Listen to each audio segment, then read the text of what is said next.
The fake news media breathlessly reported over the weekend that the Trump administration has banned the Center for Disease Control and Prevention from using the words fetus, transgender, vulnerable, science-based, entitlement, diversity, and evidence-based. The story, predictably, is not true, but it should be true because that is the essential Trump project. We will analyze the left's insidious abuse of language. Then, Elisha, Krauss, and Amanda Prestigiacomo join the Panel of Deplorables to discuss how expensive it would be to legalize these so-called dreamers.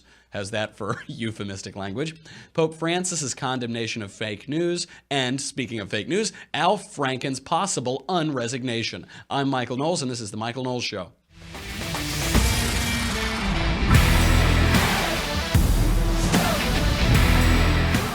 I have not slept in about 17 days. I am coming in from a flight last night. I had a red eye on Thursday, and then I had a red eye last night. So I got in at about 1 a.m., and it's so nice. Two things are so nice. President Trump, his administration, and the news media. Because just when you think, oh, God, what kind of show are we going to have today? I haven't been paying great attention to the news last day or so. You get a big whopper like this. This CDC story is the essential Donald Trump project. But before we can get to that, and there is a lot to analyze with that, we have to talk about safety. We got to talk about your neighborhood. We have to talk about 21st century technology and thank our sponsors over at Ring. So Ring's mission is to make neighborhoods safer. You know Ring because they came out with that video doorbell that all of the cool guys got right away, and then you thought, what is that? You can see there's a little video doorbell, and you can see who's at your door from anywhere. So you can be in the studio, you can be at work, you can be on vacation, sitting at the beach, and it'll pop up on your phone, and you can talk to them. You can see when someone's trying to break into your house. You can talk to a delivery man. You see what's actually happening. And they know that home security begins at the front door, but it doesn't end there. So now they're extending that same level of security to the rest of your home with the Ring floodlight camera. So it's just like the doorbell. The doorbell allows you to see who is there, and you know whether you want to go let them in or not. The floodlight cam is a motion-activated camera and floodlight that connects right to your phone with HD video and two-way audio and lets you know the moment anyone steps onto your property. Now, for some of my listeners, this is going to help you secure your home and make sure that no one breaks in. And for some of my listeners, it's going to scare you away because when you go to try to break into someone's house, that light is going to come on. They're going to see you. Even if you take the floodlight camera, even if you take the Ring doorbell, it is all uploaded to the cloud, so they're going to get you. This is really amazing. In the old days, they used to have neighborhood watches, and they used to have more burglaries too. And this is just 21st century technology. So they did a little experiment. Ring in Los Angeles, in a not great neighborhood of LA, Ring gave out a bunch of its product, and within 6 months, they noticed a 55% reduction in home burglaries. I think that's the number. That is pretty amazing. So you can see and speak to visitors, even set off an alarm right from your phone. With the floodlight camera, with the doorbell, when things go bump in the night, you'll immediately know what it is. Whether you're home or away, it lets you keep an eye on your home from anywhere. It is the ultimate in home security. Seriously, this is the 21st century. It is unbelievable how affordable this technology is. This would have been unheard of even just a few years ago. Go out and get it. It is a really, really cool product. And you can save up to $150 off of a Ring home security kit right now when you go to ring.com/Knowles. That's Knowles, just like Beyonce. Ring.com/Knowles. What is it? That is ring.com/Knowles.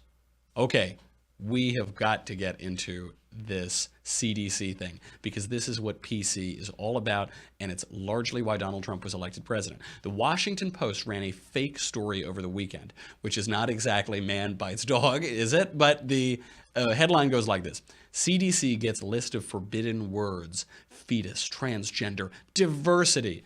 That is fake news. That headline is not true. No words have been banned for use by the Trump administration. But that makes sense. When the Washington Post runs a headline, assume the opposite is true. Now, at most, there is some kernel of truth here.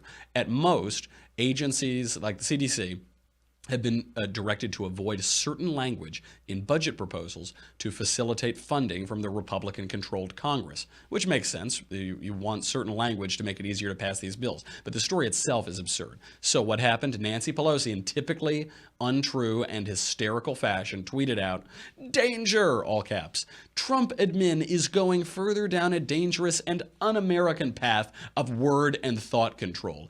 POTUS has no respect for and has banned words." That is truly unbelievable. This is total projection. It's Nancy Pelosi looking in the mirror and then throwing that onto Donald Trump. Now, federal officials, former Obama appointees, they've shrieked that the imaginary ban was Orwellian and stupid, but it doesn't end there. Here is, for comment, President Trump. "I know words. I have the best words. But there's no better word than stupid." Well said. Absolutely right. Unfortunately, there is no government-wide language recommendation. This is just a directive regarding certain budget documents. The words in question, by the way, are fetus, transgender, vulnerable, science-based, entitlement, diversity, and evidence-based. And by the way, it's too bad that there are no government-wide language recommendations here, because all of those words that I just said are empty slogans. They're insidious, they are politically correct euphemisms intended to obscure what they really mean. So let's start with fetus. What is fetus? We use fetus to mean something that isn't a human being so we can kill it. But fetus comes from the Latin for offspring. That's all the word means. Why not call it an unborn baby? Why not call it offspring? Because the word fetus allows you to make the baby seem clinical, seem not human, seem not alive. We know two things about unborn babies. They're human and they're alive. But we need to wash over that. We need to obscure that language with muddy Latinate words that we don't really, it's a fetus. Don't worry, we can kill it. It's just a fetus. Same with transgender. Now, the modifier trans means across or beyond, right? It actually doesn't even make sense in the way they're using it, which is a man who thinks he's a woman or vice versa, or really wants to be one.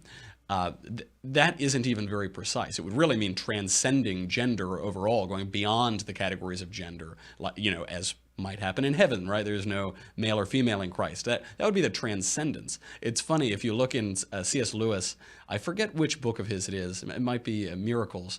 He uses the word transsexual to refer to how in heaven we're not lusty and we don't have sexuality as much. But that's not how they use it. They use it because we don't want to say a man who thinks he's a woman, or a woman who thinks she's a man, or someone suffering from a psychological condition that makes them confused about their biological sex. Transgender is much easier. Vulnerable. What does vulnerable mean? We're all vulnerable. We're all going to die. No one here gets out alive. But what vulnerable is used to do is slice people up into little demographics and demagogue on them and use them as political fodder to achieve political goals. How about science-based or evidence-based? These two are totally demagogic political words. Of course, things are science-based. It's used by the left to say that anyone who doesn't go along with their crazy plans to disrupt the economy or to add more government spending or add more to the federal deficit, they're ignoring science. They seem to forget that you can't derive an ought from an is. You can't derive ideas about what we should do from things that are, but they try to glide over that, and so they'll say, well, this is science-based. The science tells me we have to raise taxes on everybody and spend a lot of money. It's the science. It's not my political point of view or my ideology. So those two as well, they're used to mean the opposite of what they really do. How about entitlement? What's an entitlement? Well, one, entitlements are bad because it leads to much more economic, or rather much more federal growth. The entire deficit in national debt is driven by these entitlement programs, Medicare, Medicaid, and Social Security. But also, one isn't entitled to anything. What it really means is welfare. What it really means is a handout. It means going on the dole. But entitlement, that's the way that we polish it. Or diversity. Diversity is probably the most abused one. Diversity should mean differences, right? But the way it's used on campuses here, we say we have to have diversity, and that's why we need to ban anyone from from speaking who thinks anything contrary to what we think in the university orthodoxy. Or diversity means race discrimination. So using the university example, you might say we need more diversity, and that's why we need to discriminate against Asian applicants to universities, because we need diversity. That's how we get diversity. It never means diversity of thought. Usually what it means is homogeneity. So apparently the CDC was told to replace science-based, for example, in these documents with, quote, the CDC bases its recommendations on science in consideration with community standards and wishes. Good. That is more precise. Because science-based is so vague. Science-based is a euphemism. What we really mean by science-based, especially what the left means, is there is an aspect of our thought which is scientific, and then we are reading that through our ideological lens with our values and our community guidelines or whatever. But science isn't the be-all and end-all, because policy doesn't come from science. We can't just have technocrats telling us what to do, because men aren't machines. There's a value in the world. There's moral weight. There's moral value. And so we can use science and the scientific method as much as it's useful for, and it's very useful, but it isn't sufficient, because there's another component to the world. There's more between heaven and earth that's dreamed of in our philosophy. There's a metaphysical component to the world too, and we have to take that into consideration, because politics is the relation of people to one another, and government is how we rule ourselves. Now, this directive is very limited, but it should expand. This is the essential Trump project. He shatters these gooey, awful euphemisms and empty language, which is what political correctness is, to get to the heart of the matter in his own very Trumpy, covfefe way. Watch him expertly take on the euphemism army. Are you aware that the term anchor baby, that's an offensive term? People find that... You mean it's not politically correct, and yet everybody uses it? So you know what? Give me a different term. Give me a different term. What else would you like to say? The American-born child of an undocumented immigrant. Oh, you want me to say that? Okay, I said, no, I'll use the word anchor baby. Excuse me. I'll use the word anchor baby. It's brilliant. This was, by the way, one of the moments in the campaign where I started to think that Donald Trump maybe wasn't just a complete lunatic ignoramus. Thought maybe he knows what he's doing. Because what he's saying, there's anchor baby. It paints a picture. We know what we mean. We're talking about children who are born in the United States as a pathway to citizenship for themselves and their families.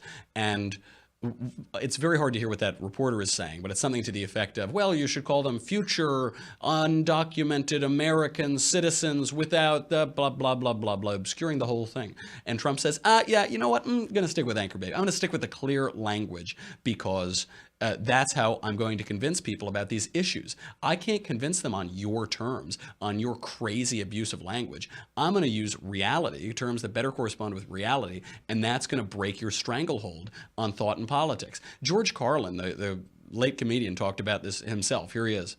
We're using that soft language that takes the life out of life. And it is a function of time. It does keep getting worse. Give you another example. Sometime during my life, toilet paper became bathroom tissue. Sneakers became running shoes. False teeth became dental appliances. Medicine became medication. Information became directory assistance. The dump became the landfill. Car crashes became automobile accidents. Partly cloudy became partly sunny. Motels became motor lodges. House trailers became mobile homes. Used cars became previously owned transportation. Room service became guest room dining. And constipation became occasional irregularity. By the way, this is like decades ago that he's talking about this. It's gotten so much worse since then, but it's that soft language. It takes the life out of the words. It takes what's convincing out of the words, so that the people who are using this deceptive language, so that they can deceive us. Euphemisms are insidious. People often say, oh, it's just semantics. You're just arguing over semantics. And of course, these people don't know what semantics means. Semantics means meaning. It's the study of meaning. It's how signs and words and symbols relate to one another and to reality. This is why the euphemisms are so insidious. They just proceed by subtly deceiving us, by painting just a little bit off an untrue picture of reality. Christopher Hitchens wrote, "For the sake of argument, then, one must never let a euphemism or a false consolation pass uncontested. The truth seldom lies, but when it does lie, it lies somewhere in between. It lies, it's just a little off. We're just going to push you slightly a little bit off the mark until we see a vision of reality that bears no relation to the truth. Winston Churchill mockingly admitted, quote, "Perhaps we have been guilty of some terminological inexactitudes." What he's really saying is we lied to you, but he's mocking even that concept in that phrase, terminological inexactitudes. Because if you heard that, if some lefty went on television and said terminological inexactitudes, your eyes would glaze over and they would get away with the deception. But really it's lies. That PC and euphemisms like this are lies. Language is the medium of our consciousness. It's how we view the world. That's why the left is so insistent on political correctness, on everybody using their terms and looking at the world on their terms. This is why they're so insistent over these pronouns. Virtually nobody in the country suffers from psychological gender confusion. There are like 5 of these people. There are not a lot of these people. They're suffering and we can be compassionate to them. But the left has invested countless funds, countless hours, energy into a national campaign to make everyone refer to men as she and women as he. Why are we talking about this all the time? Doesn't that strike you as a little odd? If this campaign of language were really about the vanishingly small minority of people clinically confused about their biological sex, wouldn't it be a smaller conversation? But of course not.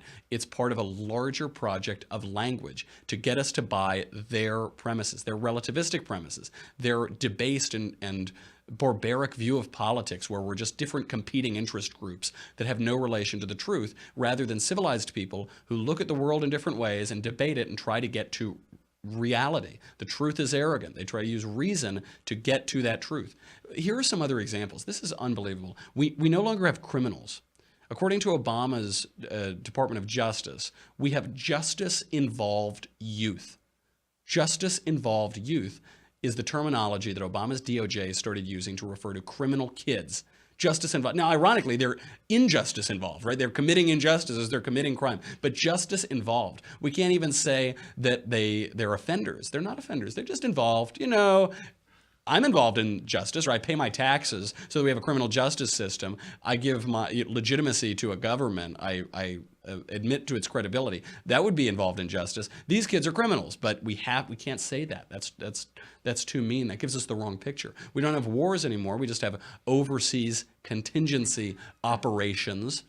Whatever. Isn't that so vivid? Doesn't it really paint a vivid picture? The government forcing you to buy a product from a private company is not a mandate. It's not an unprecedented mandate. It's a, quote, individual shared responsibility payment. Oh, good. Okay, in that case, take my money. Here's my check. The estate tax is used to refer to what is a death tax. What is the death tax? When you die, you have to pay a tax.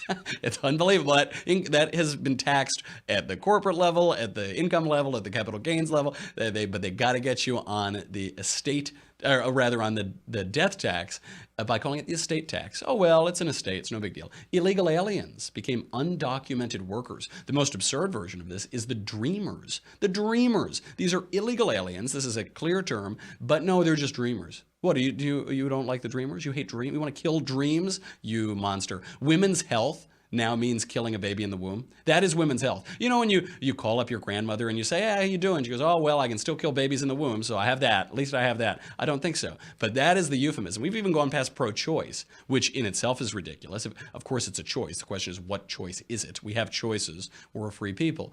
The public option or the single-payer system. Those are those two euphemisms instead of government-controlled health care. We have affirmative action instead of racial discrimination. But what is affirmative action? It's giving some people privileges based on their race and hurting some people based on their race. So I don't think that there's anything terribly affirmative for Asian students who are applying to American universities.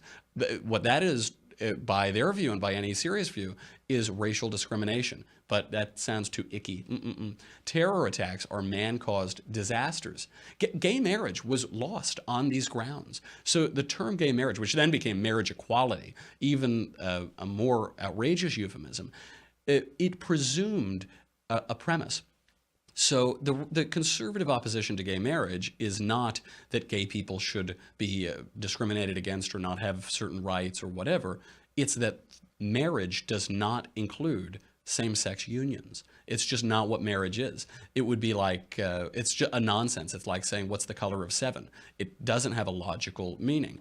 And the left knew this, so they used the term. The minute they used the term, it totally shifted the debate. It skipped the step of, what is marriage? What do we think marriage is in 2017 in our culture? What does it mean for society, for individuals, for the institution? No, it became, marriage can include same-sex unions, and will they have those rights? This is where we got to marriage equality. Because if it's a question of rights and equality, they have to win. You can't oppose civil rights and equality. And it totally skipped over, totally dishonestly and disingenuously skipped over the real question, which is, what is marriage? And if marriage can include monogamous same-sex unions for the first time ever, why would we exclude polygamous people or polyamorous arrangements from marriage? That is just as bigoted by all of that logic. Now there's raising revenue. We always have to raise revenue. That's confiscating wealth through taxation. There's giveaway for the wealthy. That means allowing people to keep more of their own money. That's the giveaway for them when you let them keep what's theirs. Government spending has become investment. Doesn't invest in anything, it just spends, but that's investment. Global cooling became global warming, which became the unfalsifiable climate change. It's hard to beat that. Climate change, we notice that it changes. We notice that there are ups and downs. So that's how they won an argument there. Obviously, we have the holiday that must not be named. You know the holiday. You're getting ready for the holiday season to welcome that big holiday man with the big beard and really refer back to the incarnate birth of the holiday guy. Yeah, that's... This is what the war on Christmas is about. It's all same argument holds for the war on Christmas. Who cares about the words? Who cares? It's just semantics. Right. They care. There's a reason they care. Even the word liberal became illiberal. It used to be liberals were liberal. Now they're not liberal. They're completely illiberal. They're intolerant of anyone else's views. And we should take care to follow President Trump's lead on this and avoid euphemistic language at every turn. I know it's tempting. I know. I was just in New York. It's very tempting to try to make the New York Times like us, or sophisticated, fancy people at cocktail parties like us. Just say, who cares about the pronouns? Who cares about these silly terms? It's just language. They can have it if they want it. Who cares? The left cares. We should care too. The left cares a lot about it. We should not cede to them a syllable, because euphemistic language gives away whole premises. It in turn concedes the culture. Ultimately, it concedes our politics and our government and our liberty. Words matter, ideas matter. Reject PC gobbledygook and only use the best words, folks. Come on, we have them. We got the best words. Let's bring on our panel to discuss. We have Elisha Krauss and Amanda Prestigiacomo, an all-female panel of deplorables today, and an all-Daily Wire panel. Hey, the best kind. It is the best kind. Very nice to see you both. Two aspects on this story. Elisha, as far as the directive itself, is there an actual story here? Is this a news story, or were they just getting very excited to knock Trump on something? Oh, of course, they're super excited to knock Trump on something. And I mean, Ben has said it over and over and over again, that being our boss, Ben Shapiro, so I'll say something nice about him now because it is the Christmas season, is that he's totally right on this. Season, yeah. The Christmas season. Come on, Michael, no war on Christmas here. Stop with that political correctness. It is the Christmas season, and Ben is right, so I'll let him have that he's right. That the mainstream media often jumps just right to anything that Trump says or anything that anyone within the administration does and just blows it up for no reason. And sometimes it's hard that if he ever gets to a 10 to say that everything is a 10 when some of the things that he does are maybe a level 4 or 5. But that's just too much for them. Everything they take and run with. That's absolutely right. And, you know, I guess there's this little directive, who really cares? We're talking about budget proposal documents, but they got it. They're going to run. Democracy dies in darkness. Now, speaking of George Carlin, Carlin said famously, when fascism comes to America, it will not be in brown and black shirts. It will not be with jackboots. It will be Nike sneakers and smiley shirts, smiley, smiley. And the smiley is the issue. This is the issue here. Amanda, when we refer to men who think they're women or wish very much to be women as she or rather as he or him rather than she or her, we look like jerks. Is there any way to avoid this?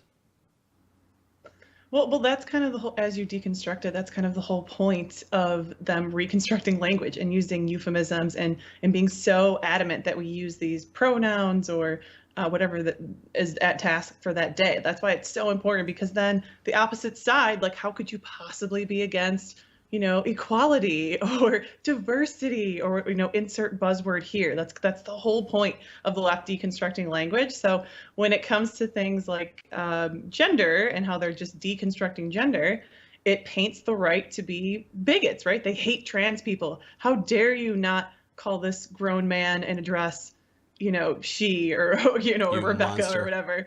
This is all by plan. And as you said, I think the conservatives need to really push back on this. They're going to call you a bigot anyways. They're going to call you transphobic anyway. Just say what is truth. Like, you just have to stick to the truth, because otherwise they win. Like, we can't keep conceding ground as we do so often. So they're going to call you names anyway. And as we've seen from this past election, speak truth. But is there any way not to look like a jerk? I'm worried that we don't look good to a voting public, even though we're saying a true thing, that a man is a man and a woman is a woman, and you can't magically become one by wishing very much. Elisha, you're much nicer than I am.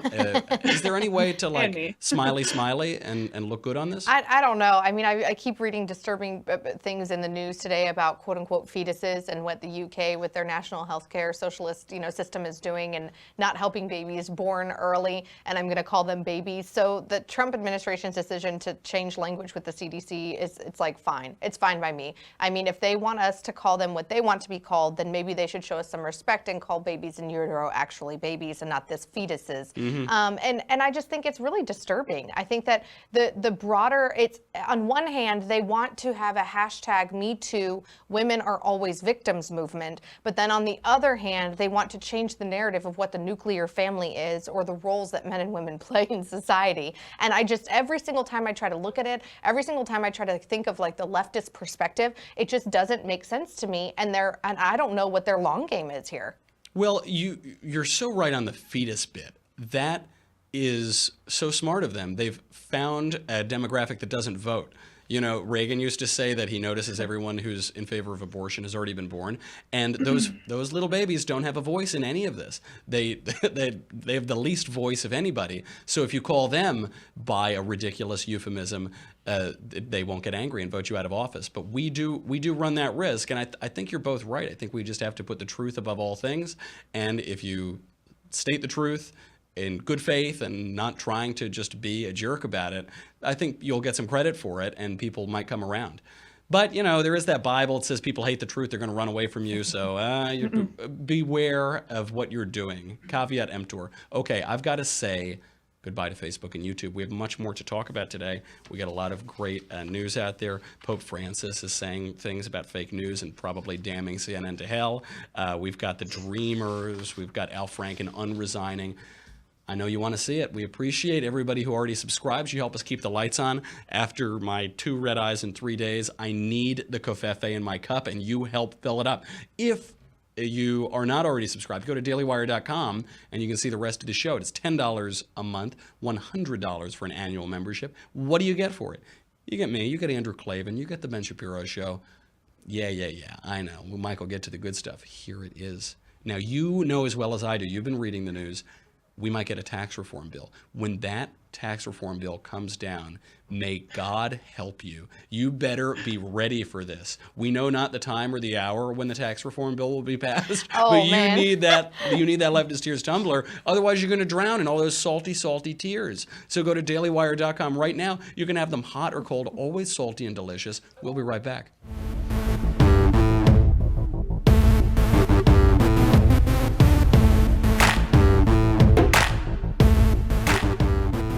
Okay, on egregious abuses of language meant to manipulate our heartstrings and deceive us, it turns out that legalizing the so-called dreamers, the younger illegal aliens, would cost payers $26 billion. That's according to the Congressional Budget Office reporting Friday that legalizing these 2 million illegal aliens characterized by Obama as dreamers, would cost $25.9 billion. Now, Elisha, Democrats are so generous with other people's money. That sounds like a nightmare. Is there any economic or political argument to give these people legal status, to give them amnesty? I don't know. And I was starting to read the breakdown of it, which is why my head was down and my eyes were glazed over when we started this segment. That's usually the reaction I get from women, is just It's like, wah, utter wah, apathy, wah, wah. impatience. Yeah. It wasn't you. It was the numbers. And I was trying to break them down and I was trying to understand them. They're saying that, oh, it's over a decade, so it's not as big of a deal. But you just mentioned that's 2 million dreamers. I mean, I'm not that good at math, but that's way too much money per immigrant that would become, legalized under this potential plan that, of course, Democrats are pushing. I think that there is an argument, the tug at the heartstrings kind of Marco Rubio, Mitt Romney argument that they made of like, some of these people are not here at the fault of their own. So can we give them a path to citizenship that kind of enables them to be a part of the American dream? But since it wasn't their fault if they were born here or their parents brought them illegally across the border or on an airplane from Asia, when they were like 2 years old, right? And actually, the biggest number of these people I think that are potentially going to cost us are the people that come here on a travel or a student visa and then just ride it out. It isn't these dreamers. So that's a separate part of the immigration that we have to take care of. But that is a lot of money to cover 2 million people. And I don't know what argument the Democrats can make that to say, well, they're going to end up paying this back to society, because that's a lot of responsibility for those 2 million dreamers to have on their own backs. I mean, couldn't we send them to like Harvard, law school, PhD, buy them a house and a car for all that money? Where are they spending all this money on? Oh, I thought you were suggesting Ivy Leagues. And I mean, everyone I've met at an Ivy League, I can't stand. Well, But we certainly shouldn't send them there. I'm all for saying they can stay if they promise to vote Republican, but that will not be achieved. I'm if we not send even them for to that, Harvard. because there's lots of Republicans, as we saw, aka Alabama, that I'm not okay with. I mean, I'm all for people staying that are going to contribute to the fundamentals of what our Constitution stands for, what the Bill of Rights stands for, and gonna provide for themselves and for their family. And this is one of those areas that when you get in the weeds and when you get in the numbers, it is kind of hard to have a very clear, cut and dry example, but the numbers that they're coming up with out of this report are just astonishing, and it's way too much. I know, and you're right on Alabama. It was awful when those Republicans stayed home and gave it to Doug Jones. It was awful. Amanda, Amanda, there has long been a pro-immigration strain in the GOP. That's what Alicia's talking about, that Mitt Romney thing. It's even in the conservative movement, though. I mean, there are plenty of good arguments for immigration, and particularly from immigration from Latin America. They work hard and they go to church, so maybe we should adjust to them. Maybe we should take a page or two out of their book. But is that now finished? Is that open borders, come in and all that really matters is GDP, and who cares what happens to political institutions if we don't bring these people over and Americanize them quickly enough? Is that over? And if so, what killed it?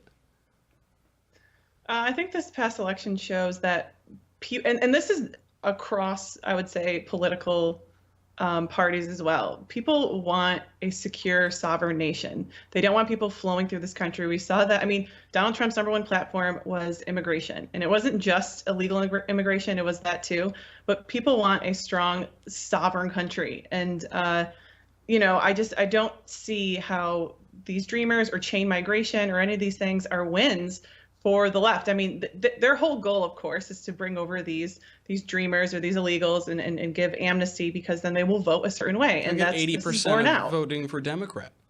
Yeah, 100%. So that's their incentive. But the American people don't want that. Like I said, we saw that in the election. So I don't see how and especially with these dreamers, I don't understand how we're just gonna, I don't think this makes any political sense. So they're gonna contribute, I think it was estimated $900 million, but they're gonna cost us 26 or $29 billion.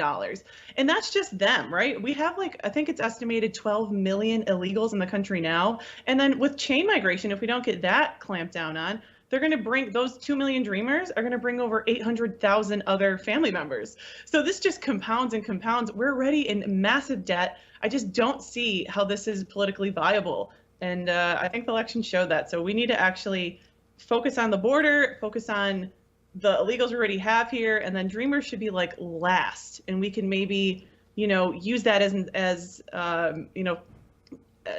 collateral to get what we want on the right. But I don't see how it's a politically advantageous thing to do for Republicans. Well, it's funny because while Barack Obama and the left and Democrats were advocating spending $26 billion, presumably giving these particular illegal aliens gold-plated Lamborghinis, Barack Obama ended the wet foot, dry foot policy that allowed Cubans who were fleeing Cuban slavery to have legal status in America. And it is, I can't help but notice that one group of those immigrants vote for Democrats, and those Cubans are pretty reliably Republican. Well, and isn't that such a coincidence? What a coincidence, huh? He was even attacked by some immigration activists right here in California. In Los Angeles, he had protesters stand up during speeches, and up in the Bay Area as well. He had Asian protesters, immigrant protesters, stand up during some of his speeches because it was kind of the do as I say, not as I do. It was one of those campaign promises that he had made about, similar to I'm going to close down Gitmo. He had made promises to immigrants and to dreamers, and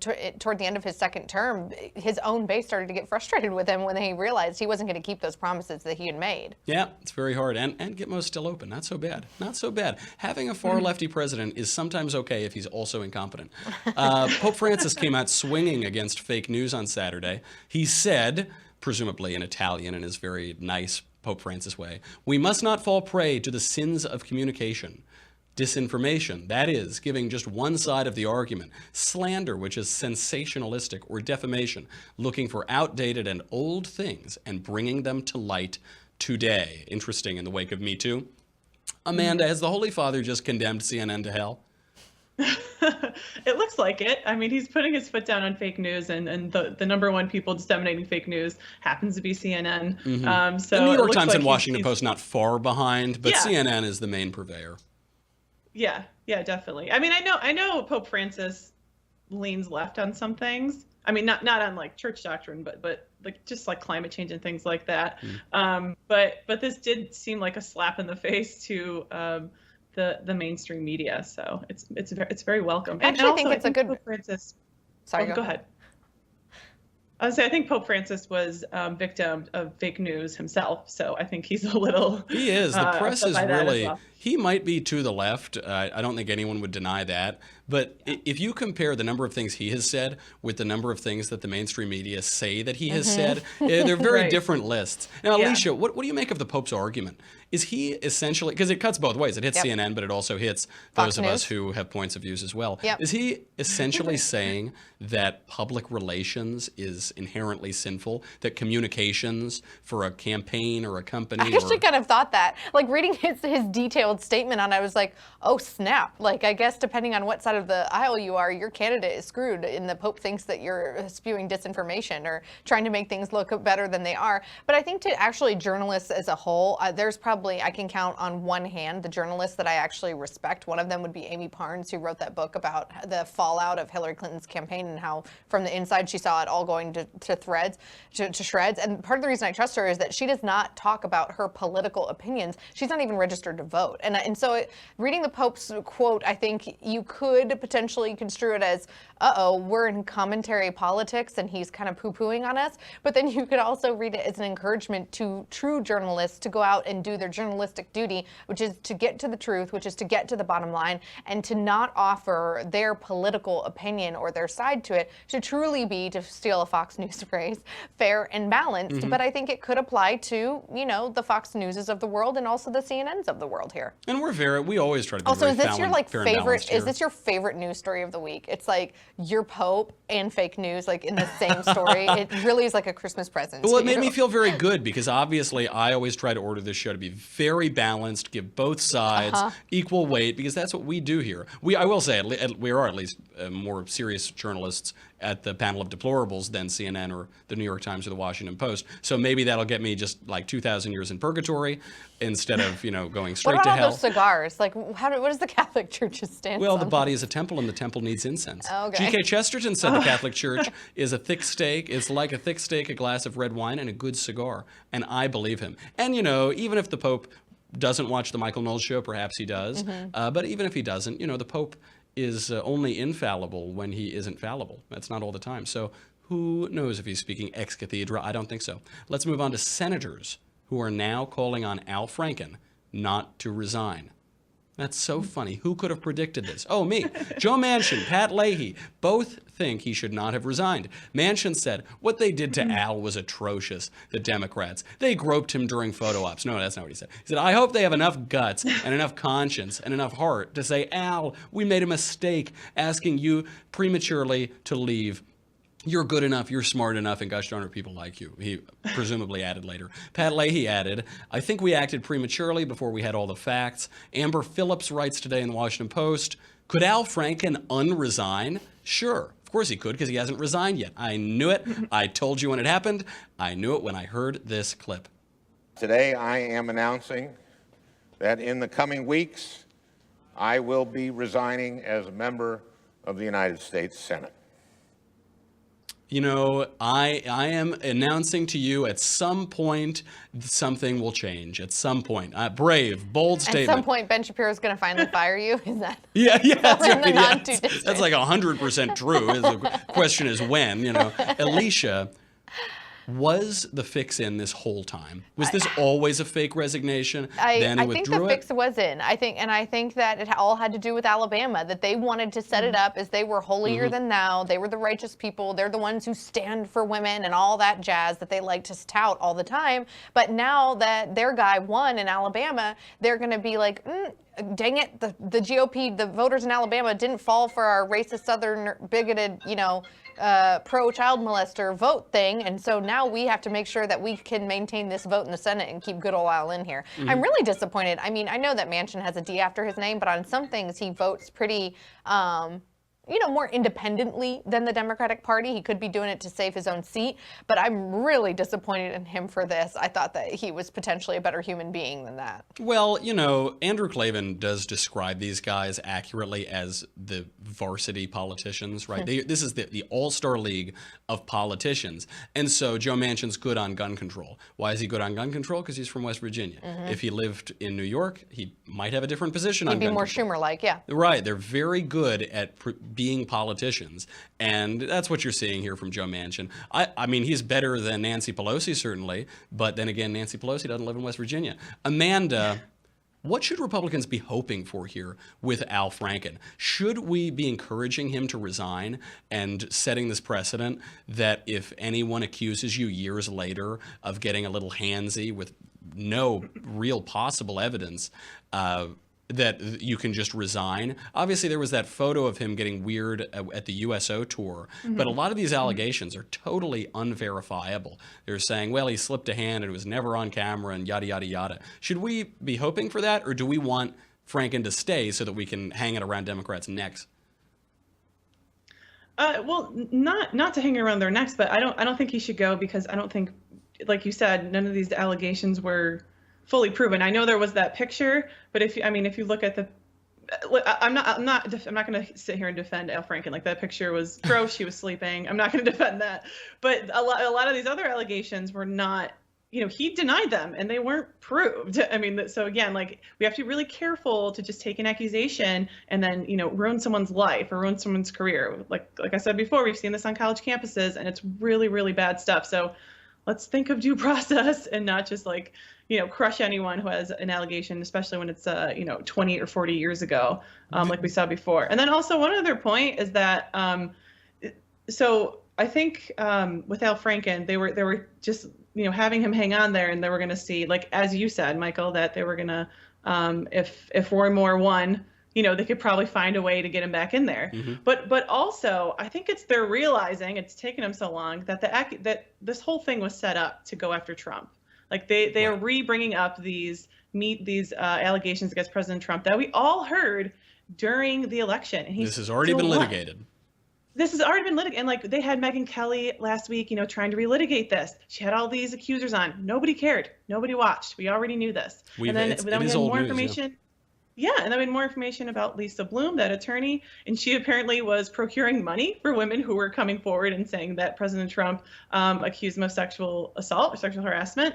That's troublesome. We already knew it, but there it is in a report from The Hill, and that's The Hill. That's not from, some right-wing site. How much is she offering? Because, the blank book money is kind of running out, and I can talk. I can say a lot of things. I have the best words, folks. No, See if you can get in there. You're absolutely But it just- right. There is this mania, there is this hysteria that's going on where if someone's career and life can be ruined because someone said something happened 40 years ago, clearly we've reached a point beyond justice. We've reached a point beyond due process. But there's another consideration for why we should keep Franken, which is that it's totally cost-free for Democrats to bump him. It actually helps them. Because there's a Democrat governor of Minnesota, a Democrat will likely replace him even at the next election, so it doesn't really matter. Whereas Al Franken now is damaged goods. Keep him in there. That is absolutely fine. I'm not going to let Democrats get a free pass when it doesn't matter. Give me Bob Menendez, then we'll talk. Give me Menendez. Okay, ladies, thank you for being here. From the Daily Wire, Amanda Prestigiacomo, Elisha Krauss. That is our whole show today. I am Michael Knowles. This is the Michael Knowles Show. Come back tomorrow and we'll do it all again.